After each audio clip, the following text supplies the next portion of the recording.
Thank you for listening to REED-BBS. REED-BBS.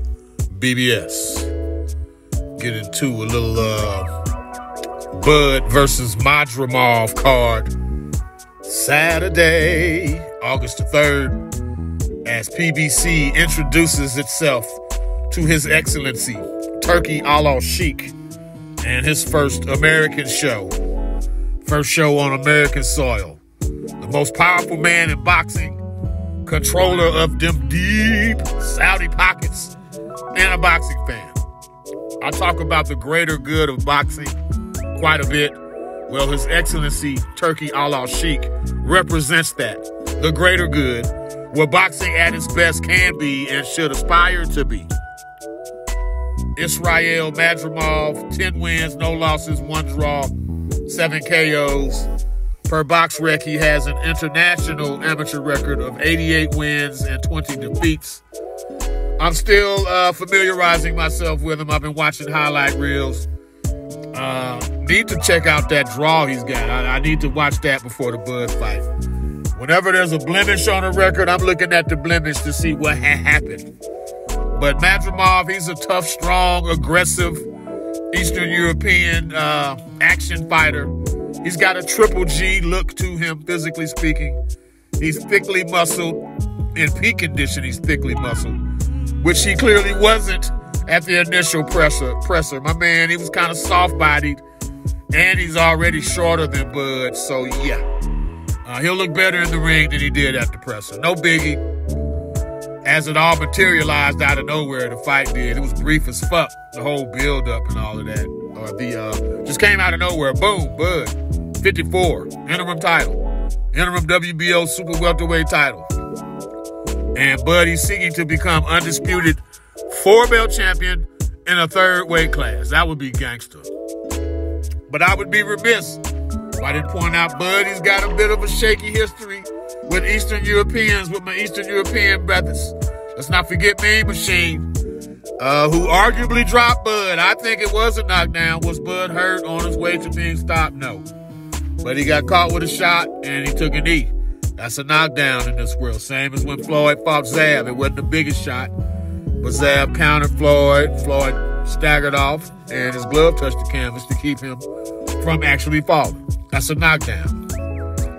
But even with the Mean Machine, Eastern European tie-in, this is Bud Crawford we talk about here. Let's not get it twisted. And in the post Floyd era, it's been Bud Crawford's era. Make no mistake. The Spence fight was the exclamation point at the end of that statement. And we can debate pound for pound with Bud, my dude, my bruh, my Tomodachi, now Oya Inoue, Alexander Usyk now. We can add him to the mix. But not era. The era is Bud's. The era of Bud. So with that said, Madrimov, he's bringing nothing to the table Bud hasn't seen. He may or may not be the strongest guy Bud's ever faced. That's really the only element of surprise, some aggression. He may catch Bud with some shots. Up until the Spence fight, it was said that Bud was a notoriously slow starter, but we saw in the Spence fight that doesn't have to be the case. It may be the case against Madrimov, given that Bud will have been out for more than a year and like 37 years of age now, but I digress. On the undercard, Tim Tszyu versus Virgil Ortiz, one of the better, more meaningful non-title fights you could ever hope for. And a lot is on the line for both. Verge, he's representing Grand Prairie, a suburb in the Dallas-Fort Worth Metroplex, as it's called. 21-0, 21 KOs. Not much to complain about on the surface, right? Well, the thing is, Ortiz is now in his 3rd weight class and still has yet to fight for a world title. So hopefully Verge's health and weight have settled down and he can settle in at 54. That's what we're hoping. And he's going right to the front of the fucking line just about, tackling Tim Tszyu, who deserves the highest of highest marks for making no excuses, accepting the toughest of challenges possible on the shortest of notices. Tim Tszyu's ambition His desire to be great is truly elite level. It's truly elite level. Zoo, he has a Bud Crawford, a Naoya Inoue. He has an Alexander Usyk level of ambition. Absolutely he does.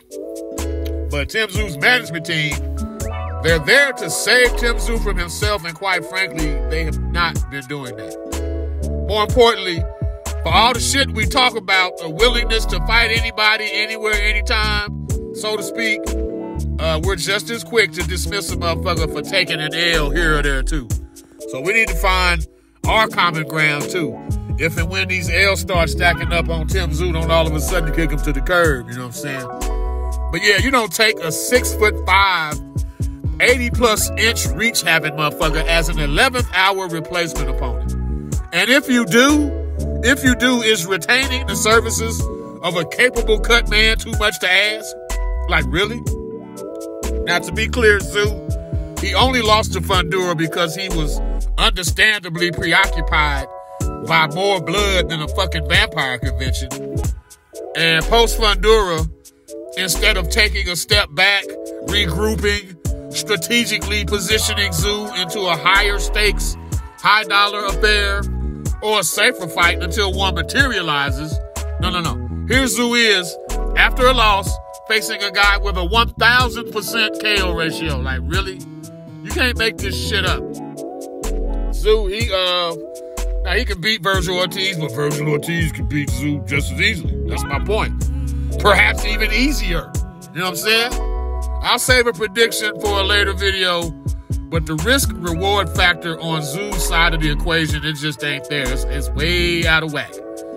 And with another L, with back-to-back L's, Tim Tszyu will have gone from probably the guy at 54, the most attractive option for Bud Crawford. As he moves up another weight class, Tim Tszyu will have went from that to just another dude at super welterweight if he loses again. He'll be Mondo Ramos. He'll be Erickson Lubin. Rinse, repeat. Now, the fight itself will be fucking ridiculous. All offense, all action. Probably 2024's fight of the year, regardless who wins. So I can't wait to see it. Also on the undercard, Pitbull Cruz. Isaac Pitbull Cruz versus Jose Rayo Valenzuela. Pitbull's this will be his inaugural defense of the title he literally beat out of the hands and off the waist of former champion Rolly Romero. Pitbull got next, man. Pitbull got next. With the down-home, gritty, grassroots, hard-working, Modelo-drinking Mexican fight fans, Pitbull Cruz got next. He's a man of the people in that way. He is I, and I am him, as Snoop Dogg said. That's Pitbull Cruz and his fan base. And poor Rayo, he's basically a showcase fight for Pitbull. Rayo's gang, he's down with the Benavidez camp, but he's outgunned pretty badly here, I think.